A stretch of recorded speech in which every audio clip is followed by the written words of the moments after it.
अस्सलाम वालेकुम।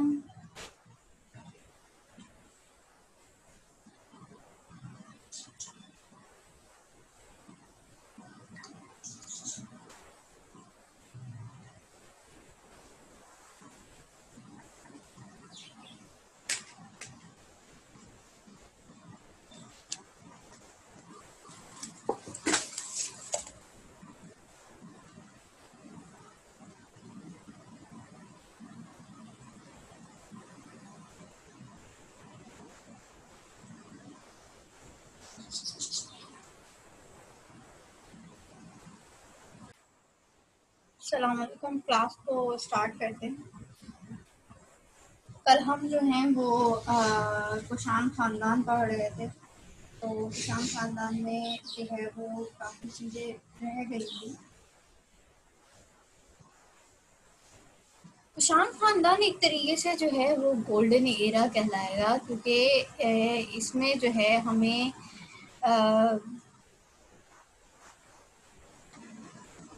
हिंदुस्तान का टाइम पीरियड चेंज होता हुआ नज़र आता है। एक तरीके से ये कॉइन एज भी कहलाता है। दूसरी तरह हम देखें तो यहाँ पे हमें आर्किटेक्चर में और आर्ट में भी बड़ा जो है वो डेवलपमेंट नज़र आती है। क्यों? क्योंकि हम देखें कि कनिष्क के दौर में काफ़ी सारा काम हुआ है इसके ऊपर। मैंने बताया था कि कल मैं नहीं दिखा पाई थी, तो मैं आज थोड़ा कोशिश कर दूँ कि मैं दिखा दूँ आप लोगों को। जो खुजला थे, अच्छा, इनके जो कुषाण ख़ानदान के जो नाम है ना, जो टाइटल्स हैं, वो बड़े इंटरेस्टिंग हैं, डिफरेंट हैं काफ़ी। क्यों? क्योंकि इनके दौर में राजा सिर्फ जो है वो राजा नहीं कहा जाता था। यहाँ पे राजा कहा जाता था, जी हो रही है, राजा कहा जाता था, राजा महाराजा कहा जाता था, राजधीराजा कहा जाता था। इस तरीके के टाइटल हुआ करते थे इनके दौर में। और इसके शवाहिद हमें इनके कुतुबों से मिलते हैं या फिर हमें इनके कॉइन्स से मिलते हैं। अच्छा, जो खुजला कदकैफ हैं, जो कि फर्स्ट रूलर हैं, जिन्होंने जो है वो हुकूमत का आगाज़ किया। पहले तो ये कबाइल में बटे हुए थे, 5 कबाइल में डिस्ट्रीब्यूट हो गए थे अलग अलग। फिर 100 साल बाद जाके जो है इनके कबाइलों ने फिर दोबारा जो है हुकूमत करने की सोची। फिर दोबारा ये मुत्तहद हो गए और फिर उसके बाद कुषाण ख़ानदान की रूलिंग टाइम पीरियड शुरू होती है। इसमें सबसे पहला राजा जो देखते हैं हम, वो खुजला कदकैफ देखते हैं। अच्छा, खुजला कदकैफ जो है हमें मिलता है फ़ारसी ज़बान में, जो हमें इनका खिताब मिलता है, योवा गासा धर्मती दासा। मतलब ये है कि the head of Kushanas, Kushan योवदासा धर्मती दासा मीन्स कुशान का हेड है, सरदार है।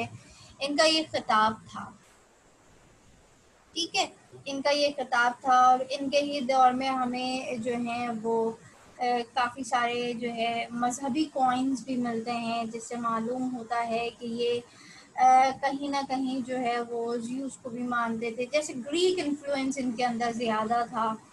और जो है इनके ही दौर में फिर हमें मिलते हैं रोमन टाइम पीरियड में भी, रोमन एम्पायर में भी कॉइन्स नज़र आते हैं हमें इनके, जो कि इस बात को बताते हैं कि इनका ताल्लुक जो है वो रोमन एम्पायर से भी था, रोमन सल्तनत से भी था।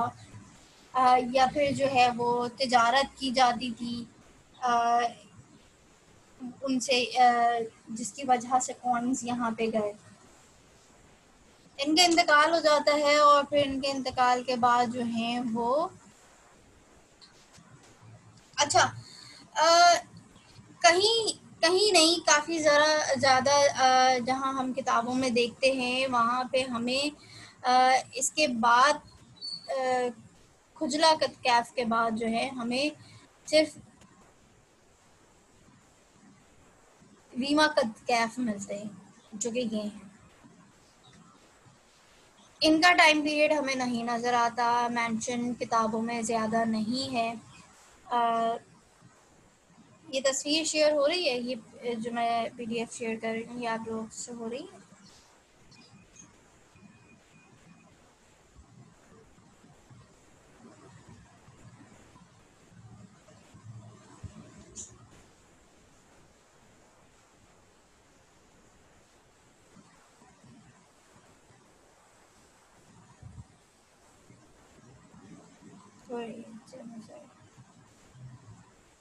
हाँ, काफ़ी सारी किताबों में जो है वीमा तख्तू जो हैं उनका टाइम पीरियड नहीं मिलता हमें कि आया ये जो हैं वो इनका time period ruling time period है भी या नहीं। हो सकता है वीमा तख्तू और वीमा कैफ जो हैं वो आ, भाई हों, या फिर जो है वो आ, उनके इंतकाल के बाद फिर वीमा कैफ आ गए हो। लेकिन जो हम देखते हैं वो खुजला कद कैफ के बाद वीमा कद कैफ को देखते हैं। वीमा कद कैफ जो हैं इनका 80 साल की उम्र हो जाती है खुजला कद कैफ की, और इनका जो इंतकाल है वो खुजला कद कैफ का वो 80 साल की उम्र में हो जाता है। चीनी रिवायतों के मुताबिक राजा का नाम यन खाओ चैन था। यन खाओ चैन था, जिसमें हम ये कहते हैं कि इनका नाम जो है वो ओन था पहले, फिर ओन से ओम ओई मो हुआ, और फिर उसके बाद जो है उसको वीमा कर दिया गया। तो ये जो है वो वीमा कतकैफ रखा गया, लेकिन इसको चीनी रिवायतों में इनको कतकैफ सेकंड भी कहा जाता है। कतकैफ सेकंड भी इनको कहा जाता है चीनी रिवायतों के मुताबिक। ठीक है। इनका टाइम पीरियड भी काफ़ी बड़ा था, और इनको जो है इन्होंने टेरिटरीज बढ़ाई थी। काफ़ी सारी हुकूमत जो है वो इन्होंने वास्ट हुकूमत की थी। मिथरा जो हमें मिथरा जो है एक जगह है, और वहाँ पे मिथरा स्कूल ऑफ आर्ट हमें मिलता है, जो कि काफ़ी इम्पोर्टेंट माना जाता है हिंदुस्तान की हुकूमत के लिए, हिंदुस्तान के आर्ट के लिए। हिंदुस्तान के आर्ट के लिए। तो यहाँ पे हमें इनका एक स्टैचू मिलता है जिसके ऊपर इनका खिताब लिखा हुआ होता है। इनका जो खिताब है वीमा कत कैफ का किताब ये है: महाराजा राजश्री राजा देवा पुत्र कुशाना पुत्र शाही विमा तक्षशिमा। ठीक है। अच्छा, इसको डिवाइड करके अगर हम पढ़ेंगे ना, जैसे कि अगर कभी ब्लैंक्स में आ जाता है कि इनके नाम वगैरह, तो हम इसको डिवाइड करके कैसे पढ़ेंगे? तो डिवाइड करके हम ऐसे पढ़ेंगे: Maharaja means the great king, Rajshri raja means जो है किंग ऑफ किंग, सबसे बड़ा राजा, राजाओं का राजा। देवा पुत्र, अब देवा पुत्र से पहले ही पता चल रहा है देवा पुत्र मतलब सन ऑफ गॉड, पुत्र मतलब बेटा, देवा मतलब गॉड, तो मतलब हुआ कि सन ऑफ गॉड, देवता का बेटा। और फिर कुशाना पुत्रा मतलब जो है वो कुशान का बेटा। और जो है दूसरा शाही विमा तक्षशिमा, किंग ऑफ विमा मीन्स विमा जो है वो राजा है, किंग विमा। तक्षशिमा मीन्स द स्ट्रॉन्गेस्ट। मतलब इनके जो खिताब होते थे वो उस वक्त के दौर में ये खिताब चला करते थे, जो कि ये अपने स्टैच्यूज या फिर कॉइन्स ज़्यादा मशहूर थे तो कॉइन्स के ऊपर ये लिखा करते थे। ठीक है।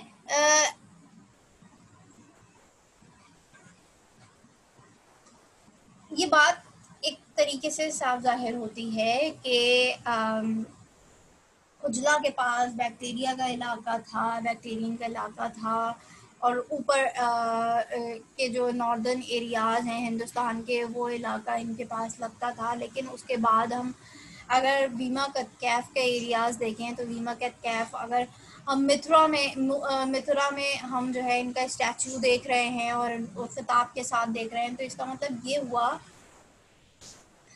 कि इन्होंने अपनी जो टेरिटोरीज थी ना उनको बढ़ा लिया था, और यकीनन ये मिथुरा तक पहुंच चुके थे इस दौर में।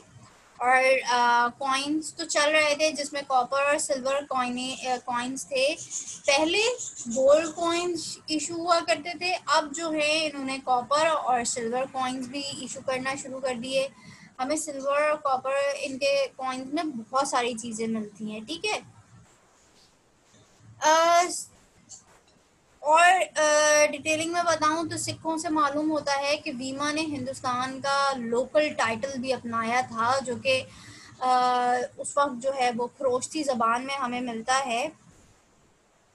जो लोकल टाइटल इन्होंने अपनाया था ना, वो ये था महाराजा राजधिराजा सर्वलोगा ईश्वरा महा शिवा महा शिवारा तारा तारा। ये जो है इनका टाइटल था। अच्छा, इसको भी हम अगर डिवाइड करके पढ़ेंगे तो हमें इसका मतलब भी समझ में आ जाएगा। Maharaja means the great god, raja king of king मतलब बादशाहों का बादशाह, सर्वलोगा मतलब ईश्वरा। इसका मतलब ये होता है कि एक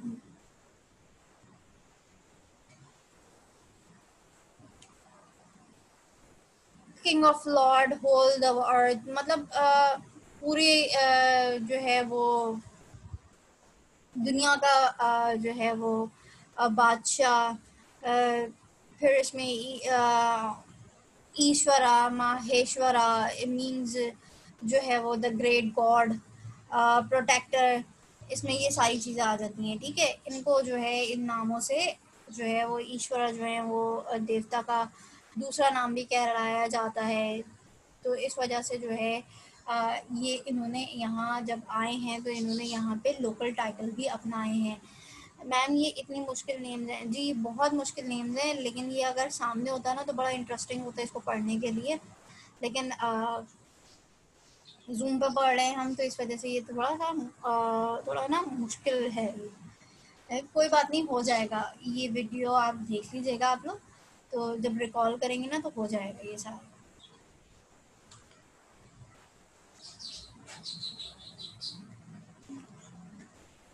इनके बाद जो बादशाह आते हैं, इनके बाद जो राजा आते हैं वो कनिष्क आते हैं। कुषाण खानदान में कनिष्क का दौर।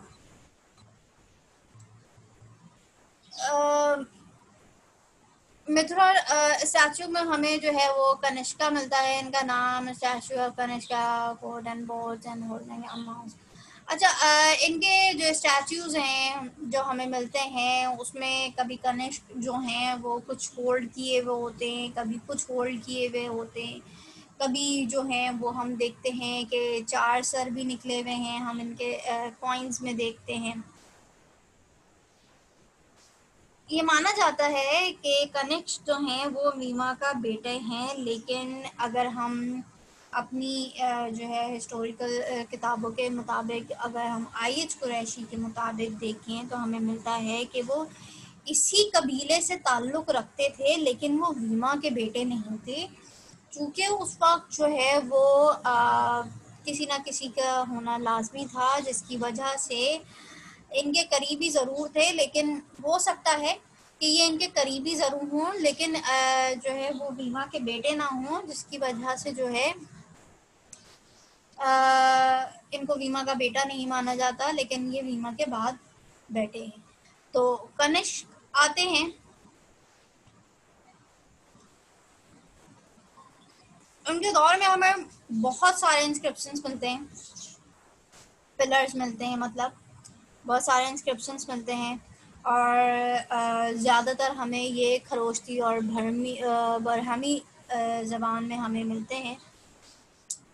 बरहमी ज़बान में इनका जो टाइटल है वो यहाँ पे भी स्क्रीन पे भी लिखा हुआ है, महाराजा राजधिराजा देवा पुत्रा Krishna, means the great God, kings of king of kings, son of god Krishna, Kanishka, sorry Kanishka. इसके जो है मतलब ये है कि जो है ये अपने आप ये बड़े राजाओं के राजा बने, क्योंकि इन्होंने अपने दौर में तरक्की भी की है, इन्होंने अपने दौर में अपनी टेरिटरीज को भी बढ़ाया है। इनका एक तरीके से देखा जाए तो इनको कनिष्क द ग्रेट कहा जाता है, जिस तरीके से अशोक द ग्रेट कहा जाता था, अलेक्जेंडर द ग्रेट कहा जाता था, या फिर ग्रेट अलेक्जेंडर कहा जाता था। इस तरीके से कनिष्क को भी तारीख में जो है वो द ग्रेट कनिष्क कहा गया है, कनिष्क द ग्रेट कहा गया है। और एज इट इज अगर हम ये देखें कि अशोक की तरह ही इन्होंने अपने आप को जो है एक मुस्तकिल जो मजहब है वो हम देखते हैं, फिर वो बुद्धा का मजहब अपना लेते हैं, जिसका हमें इन्फ्लुएंस मिलता है यहाँ पे, जिसका हमें पता चलता है, क्योंकि कनिष्क के दौर में एक तरह से देखें गंधारा, मिथिला, ये सारे जो एरियाज है ना, अपनी पीक पॉइंट पे पहुंच गए थे आर्ट के उसमें, आर्ट के कल्चर में ना, आर्ट पे। तो यहाँ पे हमने ये देखा कि इन्होंने स्टैच्यूज बनाना शुरू कर। अच्छा, पहले के ज़माने में जो हम जिस तरीके से हम स्कूल जाते हैं, हम यूनिवर्सिटीज जाते हैं, हम कॉलेजेस जाते हैं, तो हम जो है वो किताब में लिखते हैं, ठीक है ना, ये हमारा पेपर वर्क होता है, ये हमारे पास आता है, और यही जो है हिस्ट्री में चला जाएगा। हमारे मरने के बाद अगर लोग हमारे बारे में जानना चाहेंगे, तो वो पेपर अगर उस वक्त तक सही रहा तो वो हमारे बारे में जान जाएंगे, हमारी राइटिंग को देखेंगे, हमारी राइटिंग से हमारे दिमाग का, हमारी सोच का पता लगाएंगे, राइटिंग से ही हमारे बॉडी के बारे में भी मालूम कर लेंगे, मतलब हम क्या सोचते हैं, क्योंकि राइटिंग से हमारे बारे में काफ़ी कुछ पता चल जाता है। तो इसी तरीके से हम ये देखते हैं कि इनमें जो स्कूल ऑफ थॉट्स थे, इनमें जो स्कूल्स कायम किए गए थे, ये लिखते नहीं थे, इनके पास आर्ट था। ये जो है वो स्कल्पचर्स बनाया करते थे, मूर्तियां बनाया करते थे। अब इन मूर्ति में कहीं कहीं हमें ग्रीक का इन्फ्लुएंस मिलता है, कहीं कहीं हमें ईरानियों का इन्फ्लुएंस मिलता है, कहीं हमें जो है वो हिंदुस्तान का इन्फ्लुएंस मिलता है। तो हम ये देखते हैं कि ये मिला जुला जो है वो काम हमें मिल रहा है, लेकिन ज़्यादातर जो हमें काम मिल रहा है वो हिंदुस्तान का मिल रहा है, लेकिन हिंदुस्तान का मतलब हिंदू मज़हब का के मुताबिक मिल रहा है और बुद्ध मज़हब के मुताबिक मिल रहा है। इनमें जो हमें जो इन्फ्लुएंस मिल रहा है ये हमें यूनान का मिल रहा है, और कहीं कहीं हमें हिंदुस्तान का भी मिल रहा है। अच्छा, इसमें डिफरेंस है, ज़रा समझ लीजिएगा कि जैसे मैं बात ये कर रही हूँ कि यहाँ पे बुद्धा की तस्वीरें बनाई जा रही हैं, कनिष्क की तस्वीरें बनाई जा रही हैं, हिंदू मज़ाहिब के भगवानों की तस्वीरें बनाई जा रही हैं, लेकिन हमें जो कल्चर नज़र आ रहा है वो हमें नज़र आ रहा है यूनान का, वो हमें नज़र आ रहा है ईरान का, वो हमें नज़र आ रहा है हिंदू मज़हब का। ठीक है, कल्चर, आर्ट, ये सारी ये जो है वो डिफरेंस आप लोगों को समझ में आना चाहिए। सही। कनिष्क ने जो है, कनिष्क का जो साल गुजरे हैं वो तकरीबन इनके 98 साल तक इन्होंने हुकूमत की है। लेकिन जो है वो मेरे मुताबिक जो है 98 बन रहे हैं, नहीं, तकरीबन 98 साल तक इनकी हुकूमत कायम रही है। सॉरी, इन 98 साल तक तकरीबन जो है इनकी हुकूमत कायम रही है। लेकिन जो कनिष्क का जो दौर है वो 23 साल तक का दौर है। और कनिष्क के बारे में ये कहा जाता है कि ये इतना क्रूर हो गया था, ये इतना ज़्यादा जो है वो जंगजू हो गया था कि इसी की आवाम ने, इसी के सिपाहियों ने तंग आके इसको खुद ही मार दिया था। अच्छा, अब जो है हम ये देखते हैं कि कनिष्क के दौर में जो है जो सेंटर दारुल हुकूमत जो बनाया गया ना, वो पेशावर और इस तरफ के एरियाज़ का बनाया, जिनको हम जो है वो कहते हैं पाटलिपुत्रा अलग है, ठीक है, पाटलिपुत्रा अलग है, पाटलिपुत्रा और पेशावर नहीं है। पिशुपुत्रा जो है, पिशुपुरा, पशुपुरा जो है ये आपका पेशावर और नॉर्थ के एरियाज़ हैं। यहाँ पे हमें मिलता है कि और ये जो एरियाज़ हैं ना, ये इनके दारुल हुकूमत थे, कैपिटल था इनका, सही है। और बठिंडा में भी जो है इनके आसार हमें नज़र आते हैं।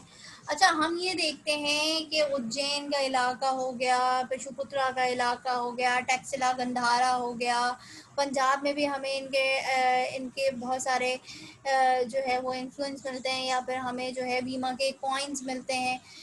तो ये सारी चीज़ें जो है हमें ये बता रही हैं कि ये जो ये जो रूलिंग पीरियड था, ये कुशान रूलिंग पीरियड जो था, ये काफ़ी वास्ट था, बहुत बड़ा हो चुका था, जिसमें हमें काफ़ी सारी चीज़ें नज़र आती हैं, ठीक है।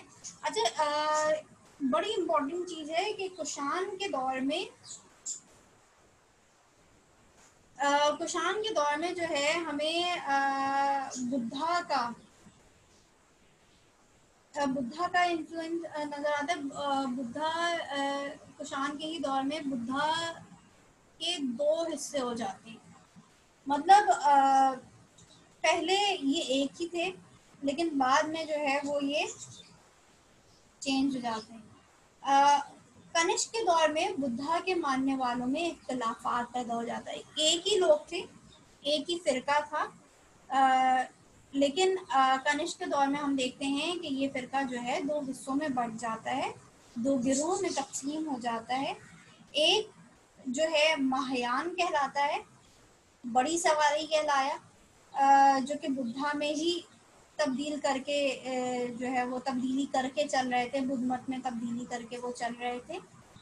दूसरा जो है हनयान कहलाता है, जो कि छोटी सवारी कहलाता है, जो कि वो मानते थे, जो कि बुद्धा ने बोला है। मतलब अब यहाँ पे भी देखो,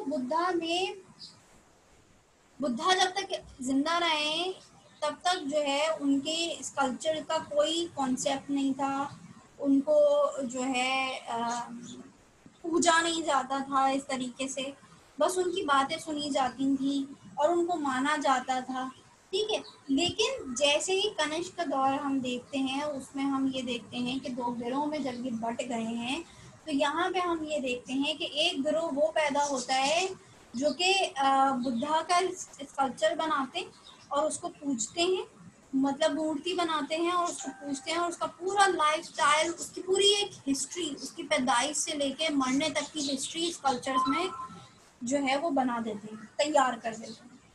अब फिर हम ये देखते हैं कि हनयान, जो कि छोटी सवारी है, जो कि टोटली बुद्धा के ऊपर चल रहा है, जो कि बुद्धा ने बोला है, बुद्धा ने करा है, वो टोटली उनके ऊपर चल रहा है, वो दूसरी तरफ जा ही नहीं रहा है, उनके स्कल्पचर्स की तरफ नहीं जा रहा है। गंधारा में कनिष्क के दौर में बुद्धा के मुजस्समा साजी की गई है, और इसका सदर मुकाम जो बना है परशापुर था। और परशापुर, जो कि मैंने अभी बताया,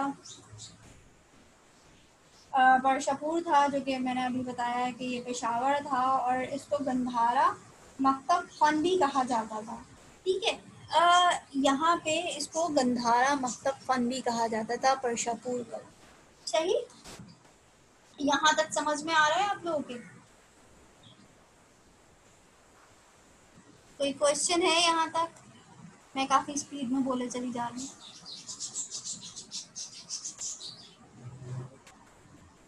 जी हम समझ तो आ गए मैम, जैसे नेटवर्क प्रॉब्लम की वजह से क्लास बार बार एंड हो रही थी, ये तो मैं कुछ आप चीजें लोगों मिस को, हुई हैं मेरी, लेकिन बाद में लेक्चर चलेंगे, मैं आप लोगों को शेयर कर दूंगी ताकि देखेंगे आप हम लोगों लोग। के लिए और इजी मैं रहेगा।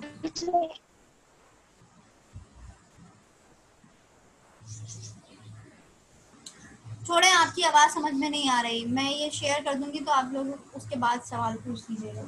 ठीक है, चीनी जबान में कनिष्क को जो है च्यों तान की किया नी चाह कहा गया है। इनके चीनी टाइटल हैं ये। ठीक है, हमें काफ़ी सारे जो है इंस्क्रिप्शन मिले हैं मित्रा में, जो कि कनिष्क के दौर से जो है जुड़ते हैं, जो कि हमें बताते हैं कि कनिष्क का दौर है ये, और उसका टाइम पीरियड बताते हैं, जो कि हमें 144 से जो मिलता है वो हमें मिलता है 78 तक का दौर। कंफर्म नहीं है, देखें कंफर्म नहीं है क्योंकि कंफर्म तो हमें नहीं हो सकता, लेकिन कहा यह जाता है कि इस टाइम पीरियड के मुताबिक ही, आसपास टाइम पीरियड के मुताबिक ही मिलेगा। लेकिन एक बहुत अहम स्टैचू हमें मिलता है कनिष्क का, जिसे कुतबे में जिस कुतबे में खुद इसको जो है वो उसका स्टैचू बना हुआ है कुतबे में, और जो कि हमें अभी ये मिलेगा मित्रा म्यूज़ियम में। इसमें इसका खिताब भी लिखा हुआ है, महाराजा राजा देवापुत्रा लिखा हुआ है, जो कि मैंने मेरे ख्याल से अभी बताया था, महाराजा राजा देवापुत्रा। ठीक है, ये हमें मिलता है यहाँ पे, इसका मतलब ये है the great king of kings, son of god. Devaputra means son of god. ये आप लोग दिमाग में रखें कि राजा मीन्स राजा मतलब राजाओं का राजा, और देवापुत्रा के मतलब यही है कि देव मतलब भगवान देवता, और पुत्रा मतलब बेटा, तो देवताओं का बेटा, या फिर सन ऑफ गॉड, उर्दू में इंग्लिश में जैसा भी आप लोग कहना चाहें। हेमंत हसान के मुताबिक चौथी मजलिस 500 बुद्धमत के मानने वालों का इजलास था, जो कि चौथी मजलिस जो है कनिष्क के दौर में हुई है, और तकरीबन उसमें 500 लोगों ने शिरकत की है। जो मैंने अभी बताया था ना कि इनके बीच में इख्तलाफात पैदा हो गए थे, तो इस इख्तलाफात की वजह से ही जो है वो मजलिस रखी गई, और जो है वो इनकी जो आफत में आपस में इख्तलाफात हैं उनको ख़त्म करने की कोशिश की। जिस वक्त रोम में लोग ईसाईयत अपना रहे थे, इसी दौरान कनिष्क ने भी बुद्ध मत अपनाया था, और इसके असूलों को एक स्लेट के ऊपर लिखवाया था।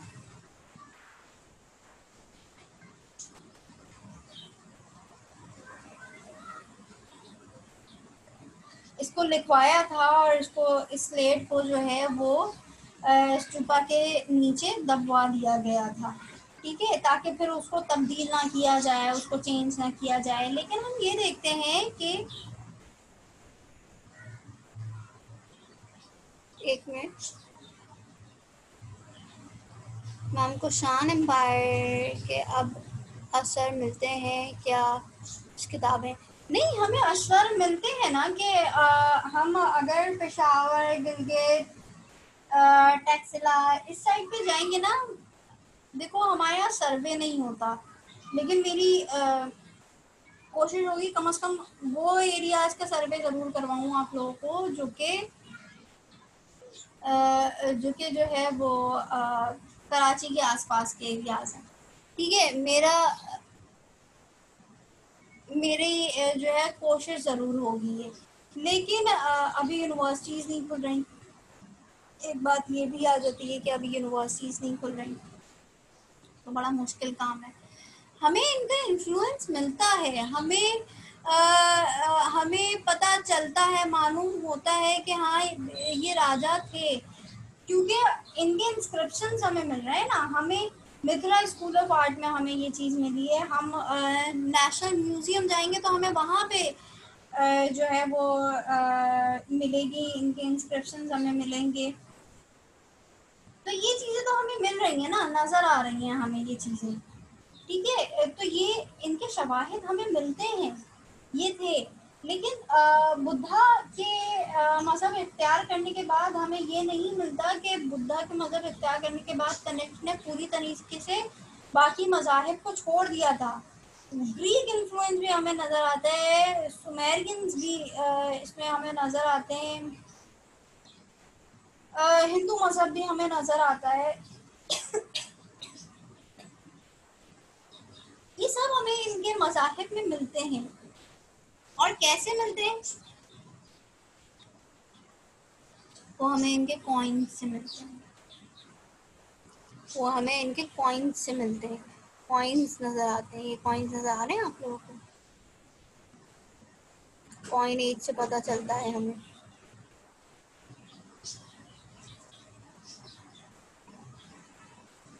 कॉइन एज से पता चलता है। अच्छा, सबसे इम्पोर्टेंट जो, अच्छा यही चीज़ जो है आगे वाली जो रूलिंग टाइम पीरियड आ रहा है ना गुप्ता ख़ानदान का, वो भी ये स्टाइल अपनाते हैं, जो कि कुषाण ख़ानदान का अपनाया हुआ है। कॉइन एज का, ठीक है। यहाँ पे हम ये देखें, कॉइन्स देखें, इसमें हमें 4 सर वाले भी कॉइन 4 सर वाले भी हमें जो है नज़र आ रहे हैं, जिसमें हो सकता है कि हिंदू देवता का इन्फ्लुएंस भी हो। यहाँ पे हमें 4 हाथ वाले भी नज़र आ रहे हैं, जिसमें हमें एक जो है वो एक हाथ में डुगडुगी पकड़े हुआ है, एक हाथ में जो है त्रिशूल पकड़ा हुआ है, एक हाथ में गिलास पकड़ा हुआ है, एक हाथ में जो है इन्होंने जो है वो जैसे बेसबॉल का जो बैट होता है ना वो पकड़ा हुआ है इन्होंने एक तरीके से, ठीक है, उस तरीके का एक चीज़ पकड़ी हुई है। अब नीचे देखें तो नीचे भी हमें यहाँ पे नज़र आएगा, ठीक है, एक तरफ राजा, एक तरफ सिक्के की तरफ राजा है तो दूसरी तरफ बुद्धा की मूर्ति हमें नज़र आती है। सही, ये कॉइन एज है, ये बता रही है कि उस वक्त राजा जो हैं वो क्या सोचा करते थे, उनका किस तरीके से time period, ruling time period था किस तरीके का। मैम कुषाण एम्पायर के अच्छा मैम, हमारे खट्टा के मकली कब्रिस्तान के बारे में कही कि कुछ नहीं मिलती।